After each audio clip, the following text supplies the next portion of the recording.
Hello everyone, সবাই কেমন আছেন? আশা করছি ভালো আছেন। সরস্বতী পুজোর দিন হলুদ টুকটুকে একটা শাড়ি পরে চলে গেলাম মাঠে সরস্বতী পুজোর অঞ্জলি দিতে।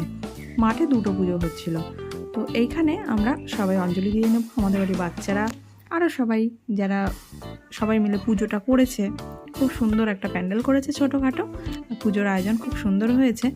আমরা এখানে অঞ্জলি দিয়ে নেব। আর এটাও একটা পুজো হয়েছে, এটা মাঠে। তো অঞ্জলি দেওয়ার পর এই যে এটা হচ্ছে আমার দাদার ছেলে, আমার ভাইপো, ওর হাতে খড়ি হচ্ছে। তারপরে অঞ্জলি দিচ্ছে, আর ব্রাহ্মণ এসে এত তাড়াহুড়ো করেছে যে ঠিকঠাক করে শ্যুট করার আমার টাইম হয়নি। তারপরে আমরা একটু ফটোশ্যুট করলাম, রিলস বানালাম। এই যে ডম্বু গাছগুলো রয়েছে, 3 ঢঙি, একটু ফটো তুললাম, রিলস করলাম, করে আবার প্রসাদ আনতে গেলাম। সেগুলো আর শ্যুট করা হয়নি। তো সব কিছু আর শ্যুট করা হয়নি, কিন্তু খুব আনন্দ করেছি আমরা। দেন বিকালবেলায় আবার বরের সাথে